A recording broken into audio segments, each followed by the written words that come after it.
Hello, ladies and gentlemen. This is William Heineman. I'm your host. This is Just Force 911, where we look at how our public officials do their job or they don't. Tonight is a look at the jury that convicted or that found a police officer guilty of taking a life. Instead of going up the steps like they were supposed to, they decided to take the elevator, and having several officers in a confined space and opening up into a area where they knew the suspect was, put them about 5 feet from the suspect. And even though everybody had called for mental health officers, these cowboys jumped in and really messed things up. So now two of them get to go to prison. Well, I hate to say this, but when you act like a cowboy and you think you're above the law like these sovereign citizens do, this is what happens. So let's take a look at this, guys, and you tell me what you guys think. Hey, do me a favor before we go on with this. If you're here, subscribe if you haven't already done so. Hit the like and share. It helps my algorithms. Hit the thumbs up and the thumbs down. It tells me how I'm doing for you. And leave me a comment, okay? And don't forget, we have the Merc store. It's down in the information on the video. We have 10% off till Christmas for you guys. It's not low end stuff. It's rather nice stuff.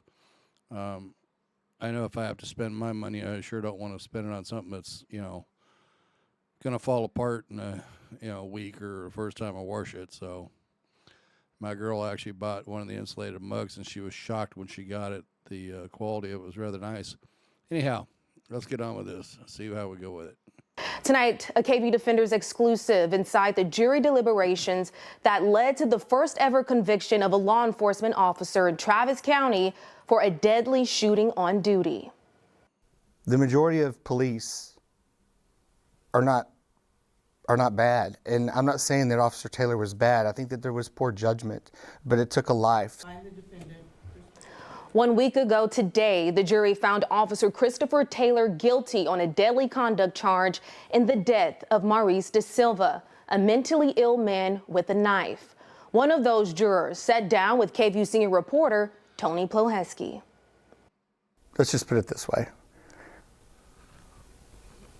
My political views are not what you would have believed this verdict would have been. The jury find the defendant, Christopher Taylor, guilty. For the first time, a juror who voted to convict Austin police officer Christopher Taylor explains why.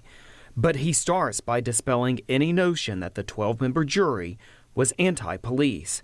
He asks that we not show his face or say his name out of fear for his safety.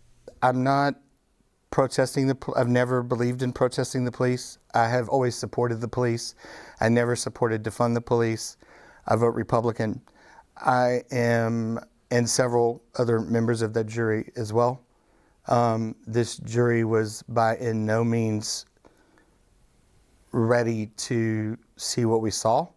What they saw and what this juror says they could not overcome were hours of body camera footage that showed the events leading up to the death of Maurice De Silva and the moment that Officer Taylor opened fire. But I think the threat level increased by their own doing.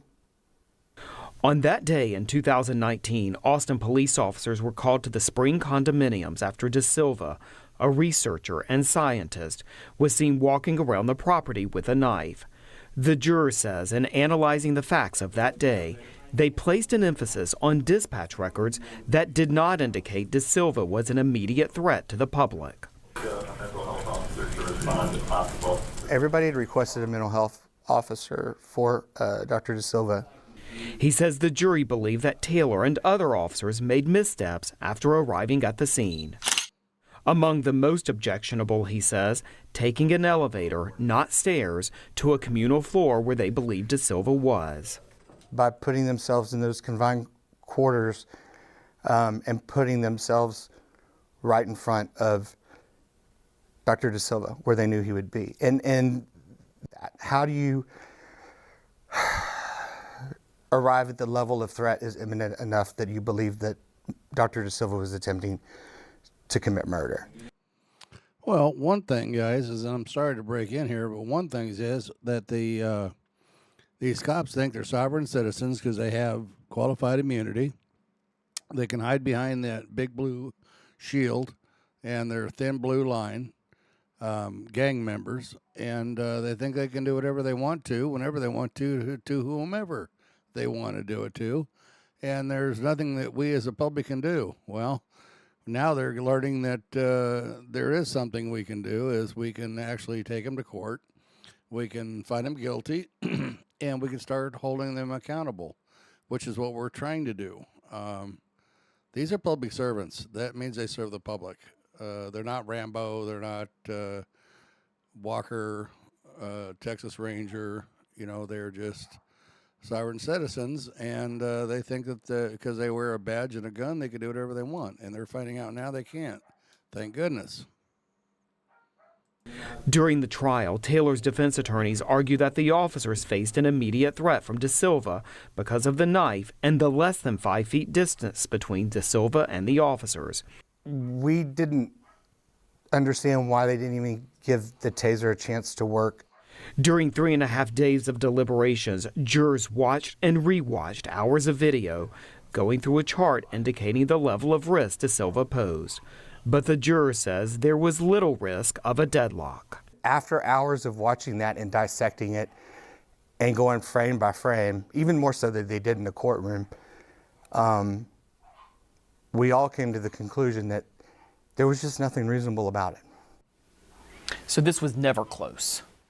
I believe a couple jurors went back and forth a couple times. I can't say that I didn't go back and forth, right? Because you don't want to believe the truth. 1 week later, the juror at times fights back tears over the emotions of the case. But he still believes that their conviction was justice served. It was the hardest thing I've ever done in my life. No question about it. To have the authority to wear a badge and also carry a gun, it comes with a lot of responsibility. The jury did not impose punishment on Taylor. That decision will be made in coming days by the judge. He faces up to 10 years behind bars. Officer Carl Crecia also faces charges for the shooting. No trial date has been set. Like the gentleman said, wearing a badge, carrying a gun is a great responsibility. If you're not up to that responsibility, then you should turn your gun and your badge in and go home, because it's just not fair to the community.